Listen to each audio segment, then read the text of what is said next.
अगर तुहाडी clinical judgment good हैगी and you have a good critical thinking, you would give your answer like CPR and stuff, which is the nursing stuff. Of course, nurses would know. So ਉਹ ਹੈਗਾ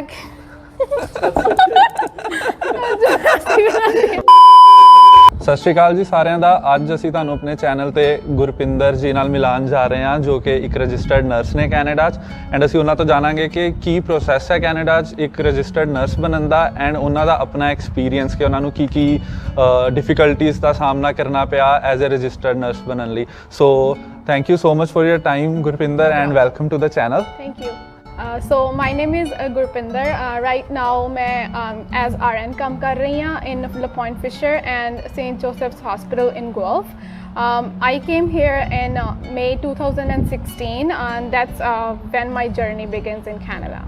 ਸੋ ਤੁਹਾਨੂੰ ਕਿੰਨਾ time ਹੋ ਗਿਆ as a nurse ਕੰਮ ਕਰਦੇ Canada 'ਚ?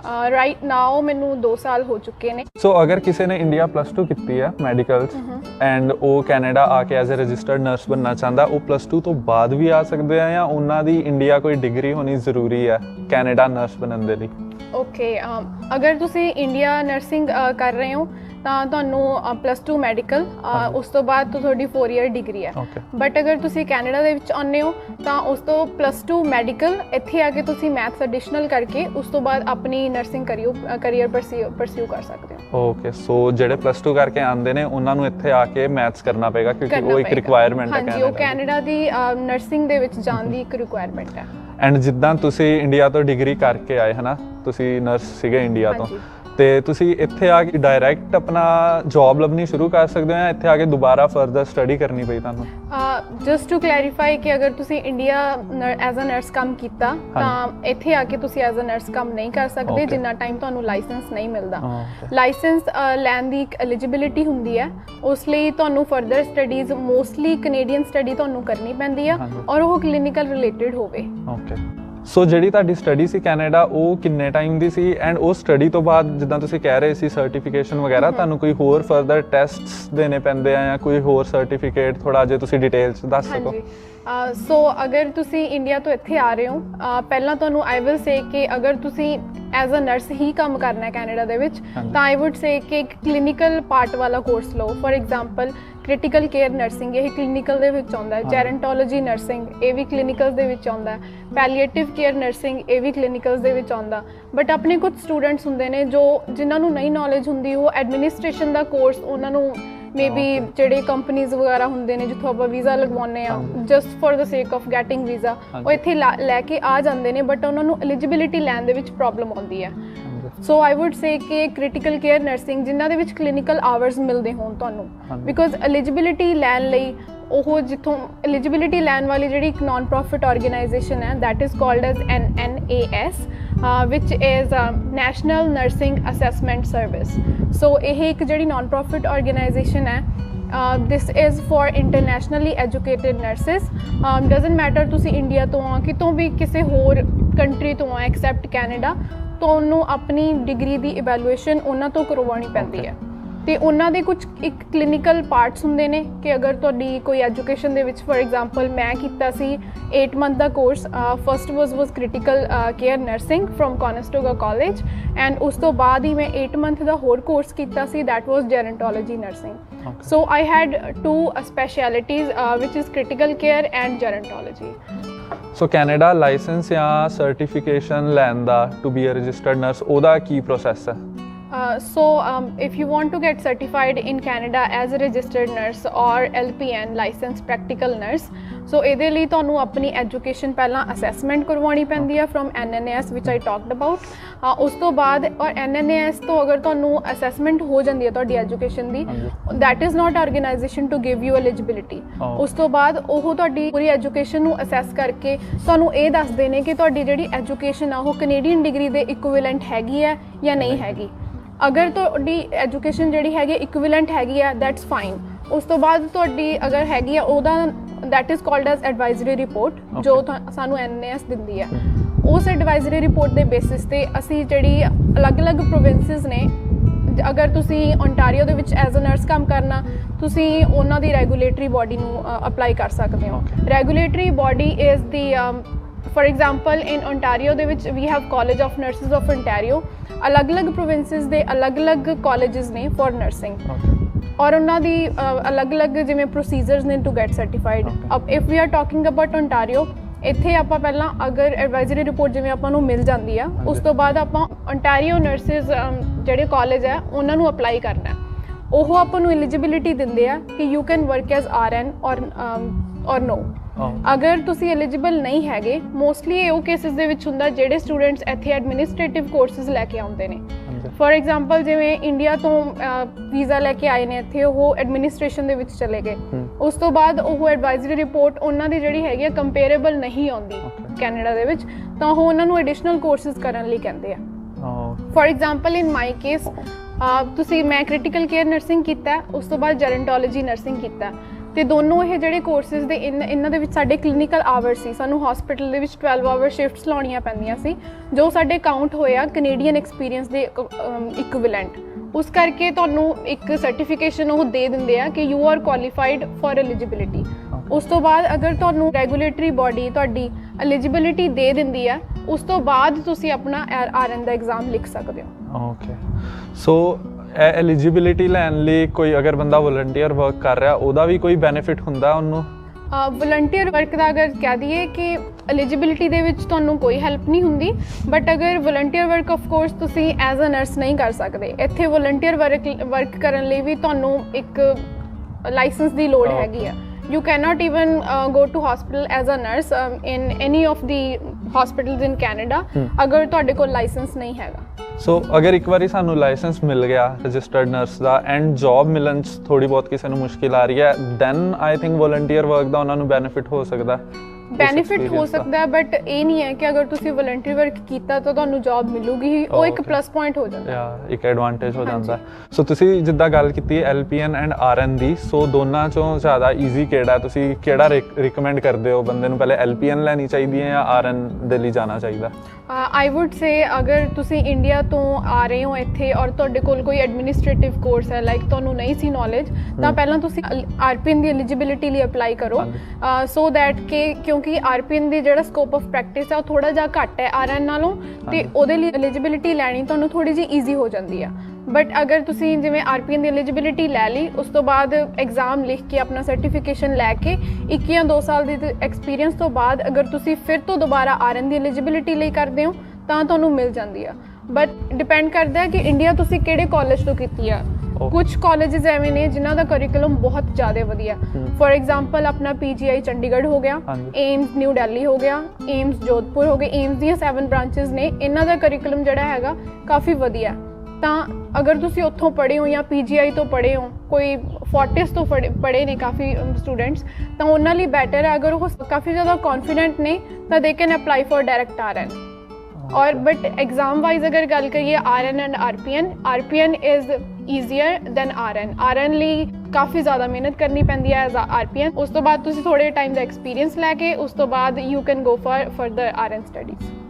ਸੋ ਤੁਹਾਡਾ ਜੌਬ ਸਰਚ ਐਕਸਪੀਰੀਅੰਸ ਕਿੱਦਾਂ ਰਿਹਾ ਕੈਨੇਡਾ? ਤੁਹਾਨੂੰ ਜੌਬ ਈਜ਼ੀਲੀ ਮਿਲ ਗਈ ਜਾਂ ਬਹੁਤ ਪ੍ਰੋਬਲਮਸ ਆਈਆਂ? If I talk about myself, I gave just one interview and I got selected.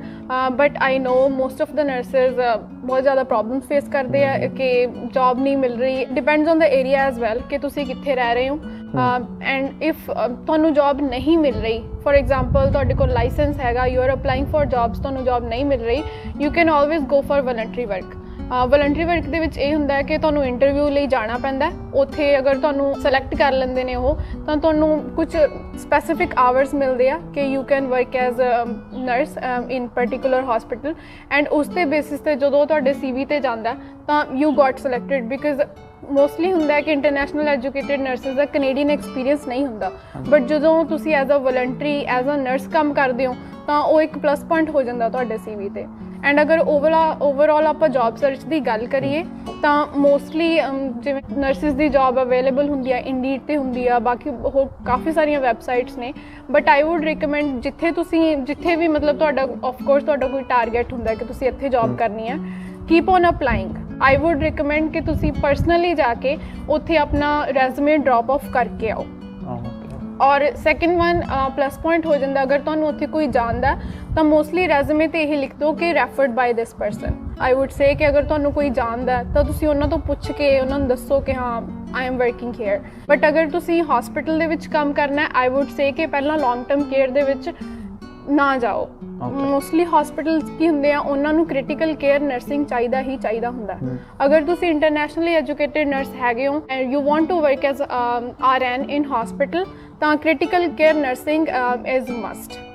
ਤਾਂ ਤੁਸੀਂ ਆਈ ਵੁੱਡ ਸੇ ਕਿ ਉਹ ਕੋਰਸ ਲੈ ਕੇ ਆਓ ਇੱਥੇ ਅਗਰ ਹਸਪੀਟਲ ਦੇ ਵਿੱਚ ਜਾਣਾ ਹੈ। ਬਟ ਅਗਰ ਲੌਂਗ ਟਰਮ ਕੇਅਰ ਦੇ ਵਿੱਚ ਜਾਣਾ ਯੂ ਸ਼ੁੱਡ ਹੈਵ ਜੈਰੋਂਟੋਲੋਜੀ ਨਰਸਿੰਗ ਤਾਂ ਦੈਟਸ ਵਾਈ ਆਈ ਟੁੱਕ ਬੋਥ। ਤਾਂ ਉਹਦੇ ਲਈ ਤੁਹਾਡਾ ਸਕੋਪ ਹੈ ਜਿਹੜਾ ਜੌਬ ਦਾ ਉਹ ਜ਼ਿਆਦਾ ਹੋ ਜਾਂਦਾ ਕਿ ਅਗਰ ਤੁਹਾਨੂੰ ਜਿੱਥੋਂ ਵੀ ਫਸਟ ਜੌਬ ਲਈ ਆਫਰ ਆਉਂਦਾ ਤਾਂ ਤੁਸੀਂ ਉਹ ਐਕਸੈਪਟ ਕਰ ਲਓ। ਸੋ ਰਜਿਸਟਰਡ ਨਰਸ ਬਣਨ ਲਈ ਫਿਰ ਇਹਦਾ ਕੋਈ ਅਲੱਗ ਤੋਂ ਐਗਜ਼ਾਮ ਵੀ ਦੇਣਾ ਪੈਂਦਾ ਹੈ ਐਂਡ ਕਿੰਨੀ ਕੁ ਫੀਸ ਹੁੰਦੀ ਹੈ ਉਸ ਐਗਜ਼ਾਮ ਦੀ? ਹਾਂਜੀ, ਲਾਈਕ ਆਈ ਸੈਡ ਜਦੋਂ ਤੁਹਾਨੂੰ ਐਲੀਜੀਬਿਲਿਟੀ ਮਿਲ ਜਾਂਦੀ ਆ ਫਰੋਮ ਰੈਗੂਲੇਟਰੀ ਬੋਡੀ ਜਿਹੜੀ ਵੀ ਤੁਸੀਂ ਅਪਲਾਈ ਕਰਦੇ ਹੋ ਉਸ ਤੋਂ ਬਾਅਦ ਤੁਸੀਂ ਐਗਜ਼ਾਮ ਬੁਕਿੰਗ ਕਰਵਾਉਣੀ ਹੁੰਦੀ ਹੈ। ਐਗਜ਼ਾਮ ਦੈਟ ਇਜ਼ ਸੋ ਇਹਦਾ ਨਾਮ ਹੈਗਾ NCLEX RN exam which is in so Canada ਦੇ ਲਈ। ਉਸ ਦੇ ਲਈ ਪਹਿਲਾਂ ਤੁਸੀਂ ਔਨਲਾਈਨ ਬੁਕਿੰਗ ਕਰਵਾਉਣੀ ਪੈਂਦੀ ਹੈ। ਉਹਦੀ ਫੀਸ ਅਰਾਊਂਡ $300 to $400 ਮੈਨੂੰ ਐਗਜ਼ੈਕਟਲੀ ਯਾਦ ਨਹੀਂ ਬਟ ਇਟਸ ਬਿਟਵੀਨ $300 to $400। ਉਸ ਤੋਂ ਬਾਅਦ ਜਦੋਂ ਤੁਸੀਂ ਆਫ ਕੋਰਸ ਆਪਣਾ ਸੈਂਟਰ ਹੁੰਦਾ ਤੁਸੀਂ ਕਿਹੜੇ ਵੀ ਲਾਈਕ ਨੀਅਰੈਸਟ ਸੈਂਟਰ ਦੇ ਵਿੱਚ ਜਾ ਕੇ ਆਪਣਾ ਐਗਜ਼ਾਮ ਦੇ ਸਕਦੇ ਹੋ। ਔਰ ਐਗਜ਼ਾਮ ਦਾ ਸਿਸਟਮ ਹੁੰਦਾ ਹੈ ਕਿ ਇਟ ਇਜ਼ ਕੰਪਿਊਟਰ ਬੇਸਡ। ਜਿਹੜਾ ਐਗਜ਼ਾਮ ਹੋਏਗਾ ਉਹਦੇ 'ਚ ਇਹ ਨਹੀਂ ਹੈ ਕਿ ਤੁਹਾਨੂੰ ਮਲਟੀਪਲ ਕੁਐਸਚਨਸ ਹੋਣਗੇ। ਫੋਰ ਐਗਜ਼ਾਮਪਲ ਅਗਰ ਤੁਸੀਂ ਫਸਟ ਕੁਐਸਚਨ ਜਿਹੜਾ ਹੈਗੇ ਹੋ ਉਹ ਤੁਸੀਂ ਕਰੈਕਟ ਦਿੰਦੇ ਹੋ, ਫੋਰ ਐਗਜ਼ਾਮਪਲ ਕਾਰਡੀਓਲੋਜੀ ਆ ਕਿਸੇ ਵੀ ਸਬਜੈਕਟ ਦਾ ਆ ਤਾਂ ਨੈਕਸਟ ਕੁਐਸਚਨ ਜਿਹੜਾ ਹੋਏਗਾ ਉਹ ਤੁਹਾਨੂੰ ਕਿਸੇ ਹੋਰ ਸਬਜੈਕਟ ਦੇ ਵਿੱਚੋਂ ਆਏਗਾ। ਅਗਰ ਤੁਸੀਂ ਉਹ ਗਲਤ ਕਰਦੇ ਹੋ ਤਾਂ ਤੁਹਾਡਾ ਜਿਹੜਾ ਡਿਫਿਕਲਟੀ ਲੈਵਲ ਆ ਉਹ ਹਾਈ ਹੁੰਦਾ ਜਾਏਗਾ। ਇਟਸ ਨਾਟ ਕਿ ਅਗਰ ਤੁਸੀਂ ਇੱਕ ਕੁਐਸਚਨ ਸਹੀ ਦਿੰਦੇ ਹੋ ਤਾਂ they will ask you like more easier. ਅਗਰ ਤੁਸੀਂ ਗਲਤ ਦਿੰਦੇ ਹੋ ਤਾਂ they will ask you like little bit difficult just to assess your knowledge. Exam ਦੀ ਜਿਹੜੀ ਡਿਊਰੇਸ਼ਨ ਹੈ ਮੋਸਟਲੀ 6 ਆਵਰਸ ਹੁੰਦੀ ਹੈ ਬਟ ਮੋਸਟਲੀ ਜਿਹੜੇ ਸਟੂਡੈਂਟਸ ਹੁੰਦੇ ਨੇ ਉਹਨਾਂ ਦਾ 75 to 100 ਕੁਐਸਚਨ ਦੇ ਵਿੱਚ ਆ ਕੇ ਉਹਨਾਂ ਦਾ ਕੰਪਿਊਟਰ ਆਟੋਮੈਟਿਕਲੀ ਬੰਦ ਹੋ ਜਾਂਦਾ ਬਿਕੋਜ਼ 75 ਕੁਐਸਚਨਸ ਤੱਕ ਆ ਕੇ ਉਹ ਤੁਹਾਡੀ ਨੌਲੇਜ ਪ੍ਰੋਪਰਲੀ ਅਸੈਸ ਕਰ ਲੈਂਦੇ ਨੇ ਕਿ you are good enough to work as RN or if you are not. So Canada 'ਚ ਇੰਟਰਵਿਊ ਪ੍ਰੋਸੈਸ ਕਿਸ ਤਰ੍ਹਾਂ ਦਾ ਹੈ ਕਿ ਕਾਫੀ ਟਾਈਮ ਲੱਗਦਾ ਹੈ, ਕਾਫੀ ਰਾਊਂਡਸ ਹੁੰਦੇ ਆ ਜਾਂ ਥੋੜਾ ਈਜ਼ੀ ਹੁੰਦਾ ਹੈ? So it all depends on the organisation you are applying for. ਅਗਰ ਤੁਸੀਂ ਲੌਂਗ ਟਰਮ ਕੇਅਰ ਦੇ ਵਿੱਚੋਂ ਉੱਥੇ ਮੋਸਟਲੀ 2 ਰਾਊਂਡਸ ਹੀ ਹੁੰਦੇ ਆ। ਅਗਰ ਤੁਸੀਂ ਹਸਪੀਟਲ ਜਾਂ ਫਿਰ ਕੋਈ ਹਾਇਰ ਆਰਗੇਨਾਈਜੇਸ਼ਨ ਦੇ ਵਿੱਚ ਜਾਂਦੇ ਹੋ ਉੱਥੇ ਸੀਰੀਜ਼ ਆਫ ਇੰਟਰਵਿਊਜ਼ ਹੁੰਦੀਆਂ ਨੇ। ਸੋ ਵੀ ਕੈਨ ਡਿਸਕਸ ਮੇਰੀਆਂ ਲਾਈਕ 2 ਜੌਬਸ ਨੇ। First one is long term care, second one is a hospital. ਅਗਰ ਤੁਸੀਂ ਲੌਂਗ ਟਰਮ ਕੇਅਰ ਦੇ ਵਿੱਚੋਂ ਉੱਥੇ ਤੁਹਾਡੀ ਫਸਟ ਜਿਹੜੀ ਹੈਗੀ ਆ personal questions about your studies and qualification, your license certification. ਉਸ ਤੋਂ ਬਾਅਦ ਤੁਹਾਡੀ ਥਿਓਰੈਟੀਕਲ ਹੁੰਦਾ ਹੈ ਕਿ ਤੁਹਾਨੂੰ ਕੁਝ ਕੁਐਸਚਨਸ ਦਿੱਤੇ ਜਾਂਦੇ ਆ, ਕੁਝ ਸਿਨੈਰੀਓਜ਼ ਦਿੱਤੇ ਜਾਂਦੇ ਆ ਤੁਹਾਡੇ ਨਰਸਿੰਗ ਪਾਰਟ ਦੇ related. If you are good enough of course you get selected but selection ਤੋਂ ਪਹਿਲਾਂ they will check your reference which plays a major role. ਅਗਰ ਤੁਹਾਡੀਆਂ ਮੋਸਟਲੀ 3 ਰੈਫਰੈਂਸਿਸ ਮੰਗਦੇ ਆ ਉਹ ਤੇ ਉਹਦੇ 'ਤੇ ਡਿਪੈਂਡ ਕਰਦਾ ਕਿ ਯੂ ਆਰ ਸਿਲੈਕਟਡ ਔਰ ਨੋ। ਹਸਪੀਟਲ ਦੇ ਵਿੱਚ ਦੇਖੀਏ ਉੱਥੇ ਸੀਰੀਜ਼ ਆਫ ਇੰਟਰਵਿਊਜ਼ ਹੁੰਦੀਆਂ ਨੇ ਬਟ ਆਫ ਕੋਰਸ ਕੁਝ ਇੱਕ ਹਸਪੀਟਲਸ ਐਵੇਂ ਦੇ ਹੈਗੇ ਨੇ ਜਿੱਥੇ ਤੁਸੀਂ ਪਹਿਲੀ ਵਾਰ ਇੰਟਰਵਿਊ ਦਿੰਦੇ ਹੋ ਲਾਈਕ ਨਾਰਮਲ ਪ੍ਰੋਸੀਜਰ। ਇੰਟਰਵਿਊ ਤੋਂ ਬਾਅਦ ਤੁਹਾਡੀ ਰੈਫਰੈਂਸ ਚੈੱਕ ਹੁੰਦੀ ਹੈ ਬਟ ਕੁਝ ਇੱਕ ਆਰਗੇਨਾਈਜੇਸ਼ਨਸ ਹੁੰਦੀਆਂ ਨੇ ਜਿੱਥੇ ਲਾਈਕ ਬਹੁਤ ਜ਼ਿਆਦਾ ਐਪਲੀਕੈਂਟਸ ਹੁੰਦੇ ਨੇ ਤਾਂ ਉਹਨਾਂ ਦੇ ਵਿੱਚੋਂ ਲਾਈਕ ਥੋੜ੍ਹੇ ਕਰਕੇ ਫਸਟ ਰਾਊਂਡ ਦੇ ਵਿੱਚ 100 ਗੋਟ ਸਿਲੈਕਟਡ, 50 ਗੋਟ ਸਿਲੈਕਟਡ। ਤਾਂ ਉਹਨਾਂ 'ਚੋਂ ਲਾਈਕ 3 ਪੋਜੀਸ਼ਨਸ ਹੁੰਦੀਆਂ ਨੇ ਤਾਂ ਉਹਦੇ 'ਚ ਸੀਰੀਜ਼ ਆਫ ਇੰਟਰਵਿਊਜ਼ ਹੁੰਦੀਆਂ ਨੇ। ਉਹਦੇ 'ਚ ਹੁੰਦਾ ਕਿ ਪਹਿਲਾਂ ਤੁਸੀਂ ਤੁਹਾਡੀ ਪਰਸਨਲ ਜਸਟ ਲਾਈਕ ਐਜ਼ ਲੌਂਗ ਟਰਮ ਕੇਅਰ। ਸੈਕਿੰਡ ਵਨ ਹੁੰਦਾ ਕਿ ਤੁਹਾਨੂੰ ਥਿਓਰੈਟੀਕਲ ਕੁਐਸਚਨਸ ਪੁੱਛੇ ਜਾਂਦੇ ਆ। ਥਰਡ ਦੇ ਵਿੱਚ ਤੁਹਾਡੀ ਕਲੀਨਿਕਲ ਨੌਲੇਜ ਚੈੱਕ ਕੀਤੀ ਜਾਂਦੀ ਆ। ਫੋਰਥ ਦੇ ਵਿੱਚ ਹੁੰਦਾ ਹੈ ਕਿ ਤੁਹਾਡੇ ਜਿੰਨੇ ਵੀ ਹਾਇਰ ਮੈਨੇਜਰਸ ਹੁੰਦੇ ਆ ਆਰਗੇਨਾਈਜੇਸ਼ਨ ਜਾਂ ਫਿਰ ਹਸਪੀਟਲ ਦੇ ਉਹ ਤੁਹਾਡੀ ਕਲੀਨਿਕਲ ਬੈਕਗਰਾਊਂਡ ਚੈੱਕ ਕਰਨ ਲਈ ਤੁਹਾਨੂੰ ਡਿਫਰੈਂਟ ਸਿਨੈਰੀਓਜ਼ ਦਿੰਦੇ ਆ ਤੇ ਤੁਹਾਨੂੰ ਉੱਥੇ ਡੈਮੋਨਸਟ੍ਰੇਟ ਕਰਕੇ ਦਿਖਾਉਣਾ ਹੁੰਦਾ। ਸੋ ਇਟ ਆਲ ਡਿਪੈਂਡਸ ਕਿਹੜੀ ਆਰਗੇਨਾਈਜੇਸ਼ਨ ਨੂੰ ਤੁਸੀਂ ਅਪਲਾਈ ਕਰ ਰਹੇ ਹੋ, ਕਿਹੜੇ ਹਸਪੀਟਲ ਦੇ ਵਿੱਚ ਤੁਸੀਂ ਜਾਣਾ ਚਾਹੁੰਦੇ ਹੋ। I just would like to say this ਕਿ ਅਗਰ ਤੁਸੀਂ ਟਿਪੀਕਲ ਹਸਪੀਟਲ ਦੇ ਵਿੱਚ ਕੰਮ ਕਰਨਾ ਚਾਹੁੰਦੇ ਹੋ ਤਾਂ ਇੱਕ ਐਕਸਪੈਕਟੇਸ਼ਨ ਨਾ ਰੱਖੋ ਕਿ ਤੁਹਾਨੂੰ ਉੱਥੇ ਜੌਬ ਮਿਲੇਗੀ ਹੀ ਮਿਲੇਗੀ ਬਟ ਇੱਕ to have just to gain nursing skills and have experience. Like Canadian experience ਬਹੁਤ ਜ਼ਿਆਦਾ ਡਿਫਰੈਂਟ ਹੈਗਾ ਇੰਡੀਅਨ ਐਕਸਪੀਰੀਅੰਸ ਤੋਂ। ਤਾਂ ਤੁਹਾਨੂੰ ਜਿੱਥੇ ਵੀ ਕੋਈ ਵੀ ਕੈਜੂਅਲ ਜੌਬ ਵੀ ਮਿਲਦੀ ਆ, ਪਾਰਟ ਟਾਈਮ ਜੌਬ ਵੀ ਮਿਲਦੀ ਆ, full time job of course ਬਹੁਤ ਅੱਗੇ ਦੀ ਗੱਲ ਹੁੰਦੀ ਹੈ ਬਟ ਹਾਂ ਅਗਰ ਤੁਹਾਨੂੰ ਕੈਜੂਅਲ ਵੀ ਮਿਲਦੀ ਆ just pick that one. I would like to say this, to work as a nurse full time ਤੁਹਾਨੂੰ ਟਾਈਮ ਲੱਗੇਗਾ 1 ਜਾਂ 2 ਸਾਲ। ਓਕੇ। ਮੋਸਟਲੀ ਇੱਥੇ ਹੈ ਕਿ ਤੁਹਾਨੂੰ ਕੈਜੂਅਲ ਜੌਬ ਤੋਂ ਹੀ ਸਟਾਰਟ ਕਰਨਾ ਪੈਂਦਾ ਔਰ 90% ਆਫ ਦ ਨਰਸਿਸ ਨੇ ਜਿਹੜੀਆਂ 2 ਪਾਰਟ ਟਾਈਮ ਜੌਬਸ ਕਰਦੀਆਂ ਨੇ। ਤਾਂ ਇੱਕ ਹੁੰਦਾ ਕਿ ਆਪਾਂ ਨੂੰ ਇੰਟਰਨੈਸ਼ਨਲ ਬੇਸਿਸ ਤੇ ਆਏ ਹੁੰਦੇ ਆ ਤਾਂ ਆਪਾਂ ਨੂੰ ਨਹੀਂ ਪਤਾ ਹੁੰਦਾ ਕਿ ਆਉਂਦੇ ਸਾਰੀ ਆਪਾਂ ਨੂੰ ਫੁੱਲ ਟਾਈਮ, ਬਿਕਾਜ਼ ਬਾਕੀ ਕਰੀਅਰ ਦੇ ਵਿੱਚ ਹੁੰਦਾ ਕਿ ਤੁਹਾਨੂੰ ਫੁੱਲ ਟਾਈਮ ਜੌਬ ਮਿਲ ਜਾਂਦੀ ਹੈ, ਤੁਹਾਨੂੰ ਵੀਕਐਂਡ ਆਫ ਹੁੰਦਾ of course, like but in nursing you have to work every other weekend। ਤਾਂ mostly 2 part time jobs ਔਰ ਜਾਂ ਫਿਰ casual job ਤੋਂ ਤੁਸੀਂ ਸਟਾਰਟ ਕਰੋ ਤਾਂ that's a good option। And ਜਿੱਦਾਂ ਤੁਸੀਂ ਐਕਸਪੀਰੀਅੰਸ ਦੀ ਗੱਲ ਕਰ ਰਹੇ ਸੀ, ਅਗਰ ਕਿਸੇ ਦਾ ਇੰਡੀਆ ਦਾ ਐਕਸਪੀਰੀਅੰਸ ਹੈ ਉਹ ਹੈਲਪਫੁਲ ਹੋ ਸਕਦਾ ਜੌਬ ਲੱਭਣ 'ਚ ਜਾਂ ਇਸ ਪ੍ਰੋਸੈਸ ਨੂੰ ਥੋੜਾ ਛੋਟਾ ਕਰਨ 'ਚ ਕਿ ਉਹ ਫੁੱਲ ਟਾਈਮ ਜਲਦੀ ਲੱਗ ਜਾਣ? ਮੇਰਾ personally I have Indian experience as well, but I wouldn't say ਕਿ ਇਹ ਤੁਹਾਨੂੰ ਐਲੀਜੀਬਿਲਿਟੀ ਲੈਣ ਦੇ ਕ੍ਰਾਈਟੇਰੀਆ ਦੇ ਵਿੱਚ ਹੈਲਪ ਕਰੇਗਾ, ਬਟ ਹਾਂ ਤੁਹਾਡੇ ਕੋਲ ਇੱਕ ਪਲੱਸ ਪੁਆਇੰਟ ਹੋਏਗਾ ਕਿ ਤੁਸੀਂ ਐਜ਼ ਅ ਨਰਸ ਕੰਮ ਕੀਤਾ ਹੈ ਆਲਰੇਡੀ। ਐਂਡ ਦੈਨ ਜਿਹੜਾ 1 ਈਅਰ ਦਾ ਇਹ ਐਕਸਪੀਰੀਅੰਸ ਹੈ ਇਹ ਤੁਸੀਂ ਜਦੋਂ ਐਲੀਜੀਬਿਲਿਟੀ ਅਪਲਾਈ ਕਰਦੇ ਹੋ ਤੁਸੀਂ ਉੱਥੇ ਵੀ ਦੱਸ ਸਕਦੇ ਹੋ ਕਿ I worked as a nurse, but of course ਇੱਕ ਜੌਬ ਲੈਣ ਦੇ ਵਿੱਚ ਤੁਹਾਡੀ ਇੱਥੋਂ ਦੀ ਜਿਹੜੀ ਤੁਸੀਂ ਕਲੀਨਿਕਲ ਸਕਿੱਲਸ ਨੇ, ਕਲੀਨਿਕਲ ਜਜਮੈਂਟ ਹੈ, ਤੁਹਾਡੀ ਕ੍ਰਿਟੀਕਲ ਥਿੰਕਿੰਗ ਹੈ, that would be more beneficial than Indian experience. So ਇਹ ਤੇ ਹੋ ਗਈ ਐਕਸਪੀਰੀਅੰਸ ਦੀ ਗੱਲ, ਬਟ ਜਦੋਂ ਸੈਲਰੀ ਜਾਂ ਪੇ ਦੀ ਗੱਲ ਕੀਤੀ ਜਾਵੇ, ਜਿੱਦਾਂ ਤੁਸੀਂ ਕਹਿ ਰਹੇ ਹੋ ਪਾਰਟ ਟਾਈਮ ਸਟਾਰਟ ਕਰਨਾ ਪੈਂਦਾ ਹੈ, ਸੋ ਐਵਰੇਜ ਪਾਰਟ ਟਾਈਮ ਅਗਰ ਕੋਈ ਨਰਸ ਸਟਾਰਟ ਕਰ ਰਹੀ ਹੈ ਕੈਨੇਡਾ 'ਚ ਤੇ ਉਹ ਕਿੰਨੀ ਕੁ ਮਤਲਬ ਪੇ ਐਕਸਪੈਕਟ ਕਰ ਸਕਦੇ ਆ? I would say ਕਿ ਅਗਰ ਤੁਸੀਂ just fresher ਹੋ ਤਾਂ typical pay for RN starts from 28 to 29, that's your starting।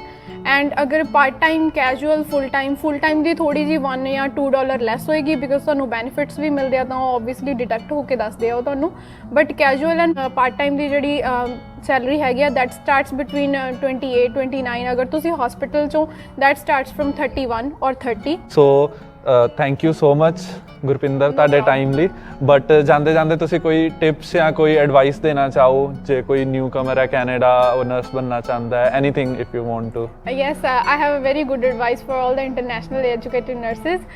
Like there will be people who will tell you that don't apply for RN eligibility right away. That will degrade you. Don't hear to them. Just believe in yourself and be confident that you can work as RN, because there were so many people who degraded me that don't apply for direct RN, because ਮੈਂ ਵੀ interview ਦੇ ਦੌਰਾਨ ਕਿਹਾ ਸੀ ਕਿ don't go for direct RN, but ਅਗਰ ਤੁਹਾਡੇ self confidence ਹੈਗਾ and you know ਕਿ ਤੁਹਾਡੇ ਕੋਲ ਕ੍ਰਿਟੀਕਲ ਥਿੰਕਿੰਗ ਹੈਗੀ ਹੈ, you have good assessment skills, you can evaluate the patients right ਅਵੇ, ਸੋ ਆਈ would say you can go for RN। Study hard, you have to, like for a couple of months, but you can crack the exam for sure। So thank you so much guys for watching the video. ਅਗਰ ਵਧੀਆ ਲੱਗੀ ਤੇ like ਕਰੋ and comments ਵਿੱਚ ਤੁਸੀਂ ਜਿੰਨੇ ਮਰਜ਼ੀ questions ਪੁੱਛ ਸਕਦੇ ਹੋ, ਅਸੀਂ ਤੁਹਾਨੂੰ ਜ਼ਿਆਦਾ ਤੋਂ ਜ਼ਿਆਦਾ ਇਨਫੋਰਮੇਸ਼ਨ ਦੇਣ ਦੀ ਕੋਸ਼ਿਸ਼ ਕਰਾਂਗੇ। So take care guys, see you next time. Thank you। Piece.